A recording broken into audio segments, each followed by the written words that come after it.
Oke, pada pertemuan kali ini Miss akan menjelaskan di meeting 1 tentang algebra. Nah, di bagian ini nanti kita akan fokus pada bagian algebra apa saja gitu ya, tentang words problem, kemudian the laws of arithmetic, simplifying expression, conversion, sama kita akan belajar linear graphic nanti gitu. Jadi kalau kita ketahui memang di bagian algebra ini adalah part yang paling banyak keluar nanti di SAT, itu kurang lebih sebesar 35% sendiri gitu ya. Dan algebra ini adalah materi basic dan dia itu sangat-sangat berkaitan dengan subtopik yang lain. Jadi walaupun misalkan di bagian geometri gitu ya, di bangun datar, bangun ruang, itu nanti tetap menggunakan konsep dari algebra, sehingga untuk algebra ini harus benar-benar matang konsepnya begitu. Nah, perlu yang ada beberapa hal yang menjadi notes kita. Ada banyak hal yang kita pelajari di algebra. Jadi nanti untuk meeting 1 dan meeting 2 kita akan belajar menyelesaikan algebra begitu. Nah, kemudian di sini ada words problem yang akan kita fokuskan nanti, kemudian ada the laws of arithmetic, kemudian ada simplify expression, ada conversion, sama ada analyze linear graph gitu untuk pertemuan meeting 1 ini gitu ya. Oke, kita akan next dulu di sini. Nah, sebenarnya ketika kita flashback lagi, kita belajar algebra itu kan dari SMP mungkin ya, SMP kelas 7 dan bahkan sekarang SMA atau SMK pun sekarang kita juga masih belajar tentang algebra. Jadi memang algebra itu materinya tuh sangat-sangat luas dan sangat-sangat berkaitan dengan materi yang lainnya.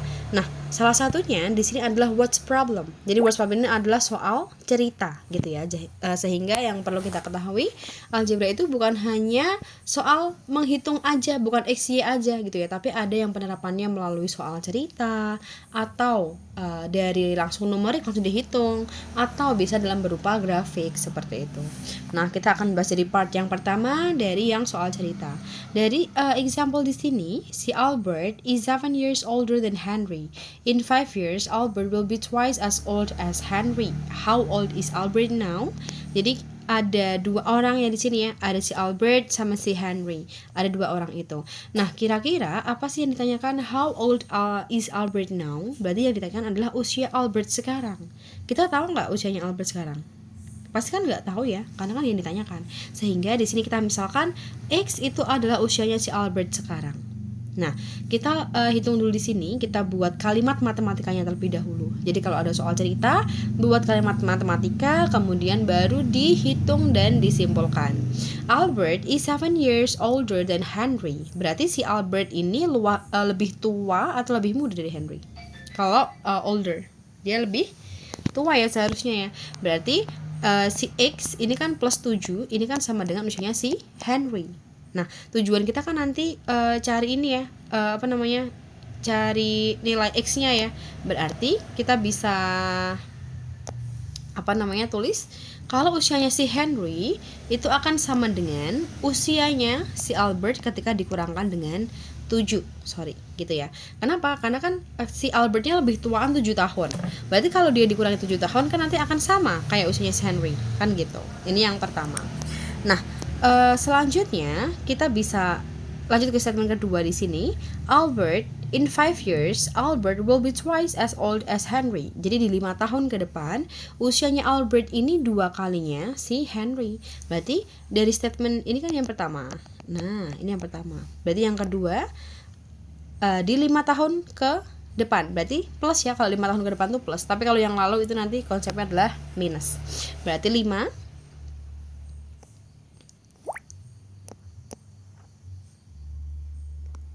itu sama dengan 2 di 5 tahun ke depan ya. Si Albertnya juga 5 tahun ke depan. Berarti X plus 5 itu sama dengan 2 kalinya usianya si Henry. Tapi di 5 tahun ke depan juga gitu. Jadi sama-sama di 5 tahun ke depan. Nah, berarti seperti ini kita bisa tulis X plus 5 itu sama dengan 2 kali Henry. Henry itu adalah X minus 7. Tapi di plus 5 lagi. Kenapa di plus 5? Karena konteksnya dua orang ini kan di 5 tahun ke depan begitu. Sehingga sisanya adalah X plus 5 itu sama dengan 2 kali X minus 2. So, ini tinggal X plus 5 sama dengan 2 kali X, berarti 2X minus 4. gitu ya. Tinggal dievaluate aja untuk mencari X-nya. Berarti minus 4-nya pindah ke kiri, tinggal 9, maka X-nya pindah ke kanan, sisanya adalah X. Gitu. Maka X-nya ketemu 9.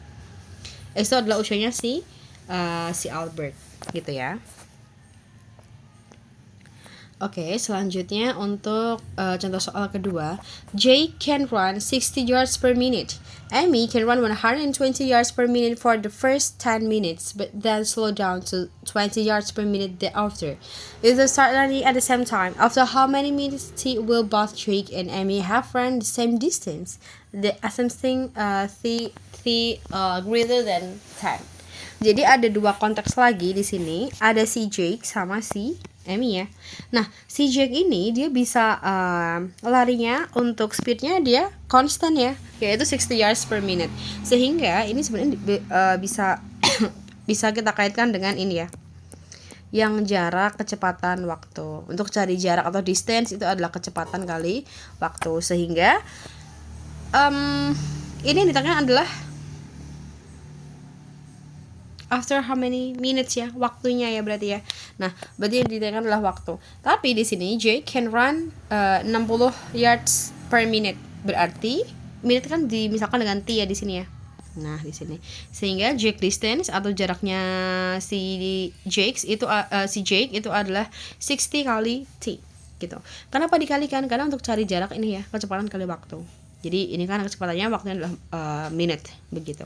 So and then statement keduanya, si Amy can run 120 yards per minute for the first 10 minutes. But then slow down. Jadi si Amy itu bisa lari dengan kecepatan 120 yards tapi di 10 menit pertama. Berarti 120 dikalikan T-nya artinya adalah 10.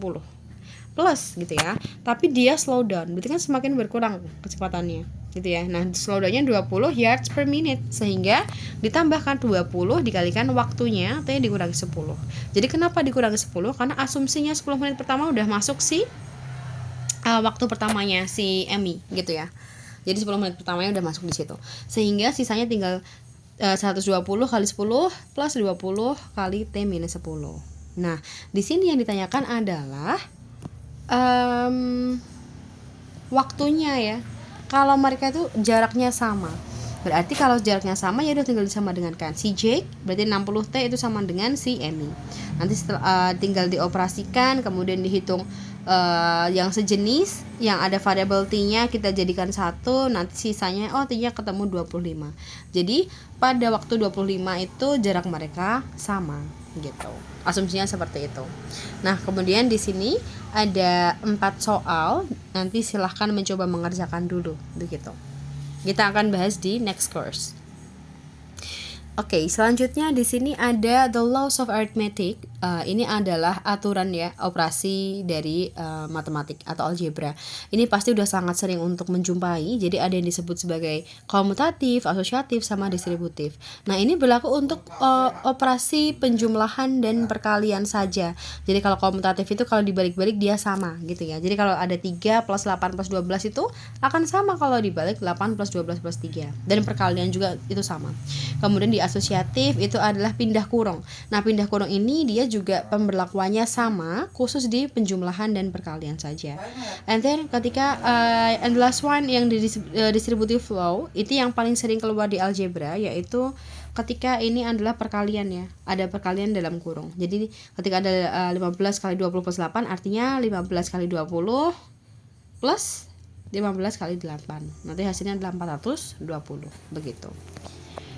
Oke, kemudian ketika ada soal seperti ini, which of the following is equivalent to 3x kuadrat plus 6x plus 9x per 3. Maka langkah awal yang akan kita lakukan adalah kita lihat dulu di sini ada sebuah pecahan. Kita bisa menghitung yang sejenis dulu ya, yang ada x kuadrat dan x kuadratnya. Nah, ini sama-sama ada x-nya, Miss, tapi nggak boleh ya, karena yang satunya ada pangkat kuadratnya, yang satunya enggak. Berarti yang harus kita hitung yang sejenis. Sehingga 12x kuadrat ditambah 6x per 3x.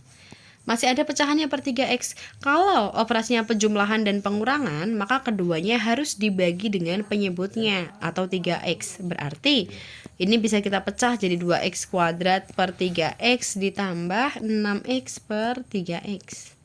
Nah, ini X-nya bisa dicoret, maka 12 bagi 3, 4X sisanya. Plus, ini X-nya coret, 6 bagi 2, 6 bagi 3, 2. Maka hasilnya adalah 4X plus 2, begitu. Oke, kemudian kita akan next ke bagian ini ya, the laws of arithmetic juga tentang how to FOIL. Jadi sebenarnya ketika ada factoring seperti ini, x plus 4 sama x min 5, ini tujuannya adalah ini ya, yang dikali pelangi. Jadi FOIL di sini tuh maksudnya dia adalah perkalian pelangi gitu. Jadi dikalikan pelangi, kemudian nanti dihitung hasil akhirnya, nanti ya udah akan ketemu faktornya berapa begitu. Fungsinya berapa gitu ya. Oke, kemudian kita next dulu ke bagian ini ya. Ketika ada M-3 per 2M sama dengan M per 2M plus 1, maka what is the value of M? Nilai M-nya berapa? Ini harus dikali silang dulu atau cross multiply. Sehingga kalau dikali silang itu jadi M-3 kali 2M plus 1 sama dengan M dikalikan 2M. Berarti ini M kali 2M ya. Dapatnya 2M kuadrat. M dikalikan 1 plus M min 3 kali 2M berarti min 6M, min 3 kali 1 berarti min 3 sama dengan 2M kuadrat. Ingat ya, kita cari nilai M tapi kita harus hitung yang sejenis. Nah, ketika 2M kuadrat yang kanan ini pindah ke kiri, maka kan jadi minus, maka habis. Nah, sisanya berarti minus 5M minus 3 sama dengan 0. Nah, tujuan kita cari M, maka minus 3 nya harus kita pindah ke kanan. Maka sisanya M nya ini adalah minus 3 per 5. Oke, so the answer is C. Gitu. Oke, kita akan next dulu ke bagian berikutnya. Ketika ada 2x plus 2, kemudian dikalikan x plus a, itu equal 2x kuadrat plus bx plus c. For all value of x, which of the following is must be equal to b plus c. Jadi ketika ada ini ya, ada dua fungsi dan ada satu persamaan di sini, gimana sih cara mencari nilai b plus c-nya gitu ya. Maka step awal yang harus kita lakukan apa? Tentu kita akan ini ya, selalu menghitung atau menyederhanakan yang sejenis dulu. Ini kita bisa untuk dikali pelangi dulu. Gini, jadi 2x kuadrat, kemudian ditambah 2ax, ditambah 2x, ditambah 2a, itu equal 2x kuadrat plus bx plus c. Nah, di sini ada tanda apa? Ada tanda sama dengan ya. Berarti kalau sama dengan itu artinya apa? Dia itu ruas kanan dan kiri itu setara. Sehingga ini pasti setara fungsinya.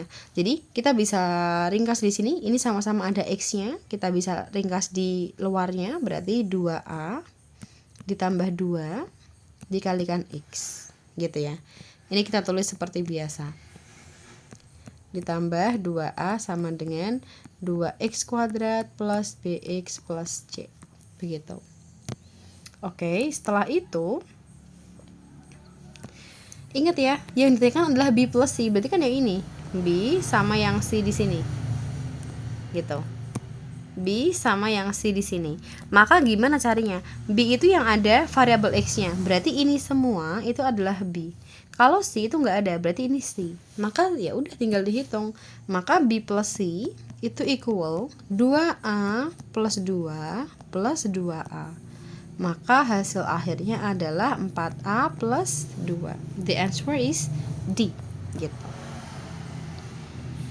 Oke, kita bisa next dulu ke materi berikutnya tentang ini ya, law of substitution. Jadi kalau substitute atau substitution itu adalah memasukkan atau menggantikan. If the things are equal, you can always substitute one for the other. Jadi misalkan di sini ketika if x and y are positive numbers such that 3x minus 2y equals 7. What is the value of 2y plus 7 over 6x? Berapa? Ini pasti ada kaitannya.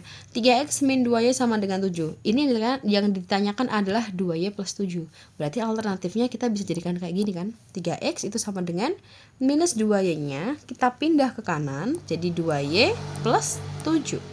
Nah, ini ada 2y plus 7. 2y plus 7 itu sama dengan 3x. Berarti kita bisa simplify jadi 3x per 6x. Ini dicoret, ini dicoret.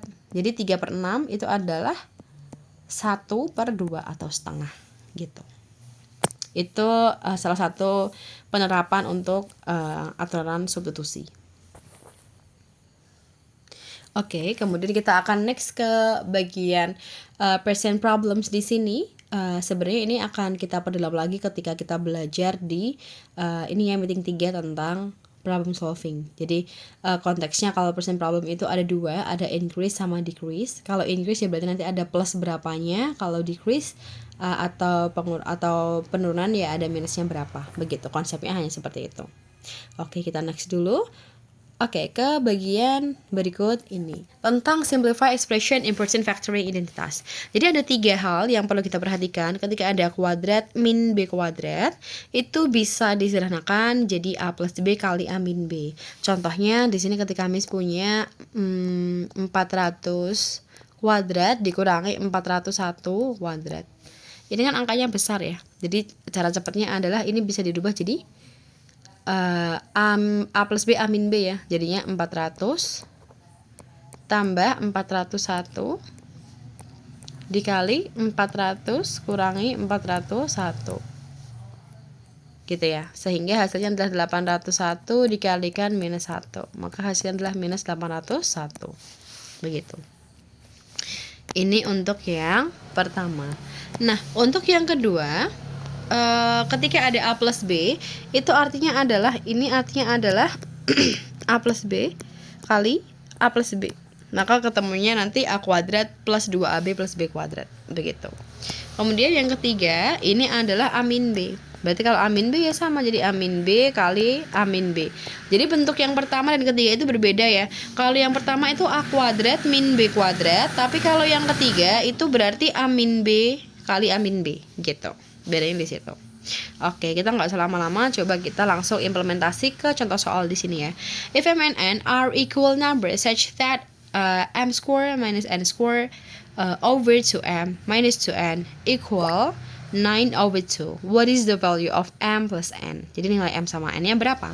Nah, kalau seperti ini selalu kaitkan dengan tadi ya, ada simplify expression-nya. Kalau ada m kuadrat min n kuadrat, itu bisa menggunakan nomor berapa? 1, 2, 3. Itu bisa menggunakan yang pertama ya, yang a kuadrat itu, min b kuadrat. Jadinya m plus n dikalikan m min n per dibagi apa? 2m kurangi 2n. Ini sama-sama ada 2-nya. Kita bisa keluarkan dulu 2 dikalikan m min n sisanya. Sama dengan 9 per 2. Nah, sampai step ini, mana yang mau dicoret? Mana yang bisa kita sederhanakan? Itu pasti yang m min n sama m min n. 2-nya pun juga bisa. Karena dia beda ruas dan sama-sama penyebut. Jadi boleh dicoret gitu ya. Maka sisanya tinggal m plus n itu equal 9. Itu hasil akhirnya. Begitu. Sehingga menggunakan simplify expression ini akan mempercepat waktu pengerjaan. Begitu.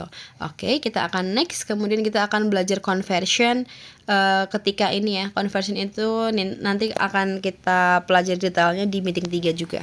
Sama kayak yang present problem tadi gitu. Oke, kita masuk ke bagian part terakhir di sini tentang constructing and interpreting linear equation. Jadi tentang grafik. Jadi kita tadi udah belajar algebra tentang di word problem, kemudian kita juga sudah belajar di expression tadi ya, identitas tadi, kemudian yang terakhir di sini ada yang bentuknya grafik. Jadi algebra itu juga bisa disajikan dalam bentuk grafik. Oke, when setting up linear equation from words problem, consider which linear form matches the given information you are given. Jadi, kalau misalkan di algebra ini memang untuk ini ya yang pangkatnya 1. Gitu, maksudnya untuk fungsi yang pangkatnya 1. Sehingga untuk bentuk umum persamaan linear nanti Miss akan sering sebut ketika kita course.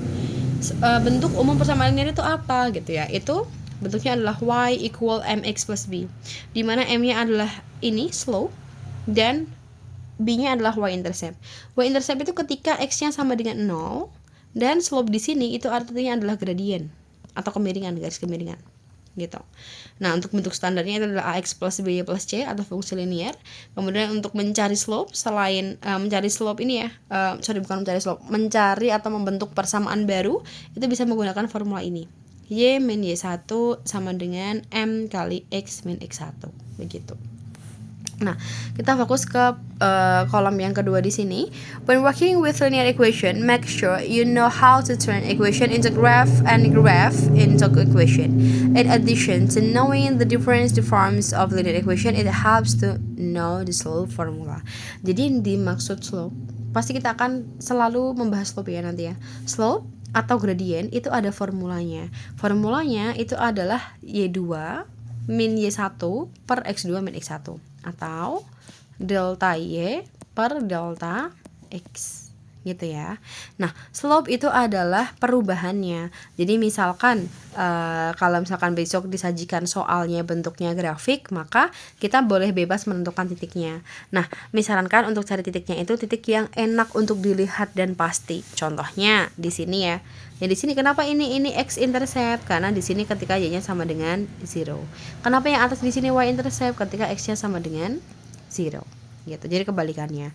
Nah, kalau misalnya di sini cenderung pakai yang gampang aja ya, yang x intercept sama y intercept. Jadi titiknya kita pilih sendiri. Ini misalkan ada 1 2 3 4 5. Oh, berarti ini 5,0. Yang atas ini berarti 1 2 3 4 5 6, berarti 0,6. Kalau seperti ini itu bebas menentukan. Misalkan ini mau x1 y1. Ini misalkan x2 y2. Jadi tinggal disubstitute nanti ke sininya gitu, ke formulanya. Gitu ya. Jadi kalau misalkan di soal disediakan bentuk grafik, nanti harus mencari titik sendiri dan carinya adalah titik yang enak untuk dilihat. Emang ada titik yang nggak enak dilihat, Miss, gitu ya? Itu ada gitu ya. Misalkan ini di sini. Nah, ini benar ya, jelas ini 2 berapa di sini kita nggak tahu. Jadi hindari yang seperti itu. Oke, cari yang pasti-pasti aja. Oke, kita akan masuk ke bagian contoh soalnya dulu. Di sini, which of the following represents the equation of the line with an x-intercept of 6 that passes through the point 3 and 2.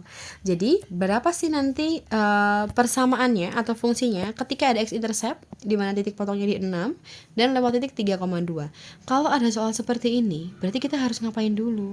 Tulis dulu untuk bentuk umumnya. Bentuk umum persamaan itu adalah y equal mx plus b. Nah, kalau udah seperti ini, tujuan kita adalah cari m-nya, cari slope-nya. Slope itu formulanya adalah y2 min y1 per x2 minus x1. Berarti kalau seperti itu kita bisa cari m-nya. Oh, kita kan belum nemu titiknya ya. Titiknya berapa aja ya? Berarti titiknya bisa kita cari. Yang pertama itu udah jelas, 3,2. Yang kedua, x-intercept. X-intercept berarti ketika y-nya sama dengan 0. Berarti titiknya adalah 6,0 karena y-nya 0 gitu. Nah, ini bebas ya, mau tentukan yang mana. Misalkan Miss mau yang x1-nya yang 6,0 gitu ya. Ini x1 sama y1 misalkan. Berarti untuk cari m-nya, y2-nya berarti kan 2. 2 minus 0 per x2-nya. X2-nya adalah 3 ya. 3 kurangi 6. Maka sisanya adalah 2 per min 3 atau min 2 per 3. Oke, sampai sini stop dulu.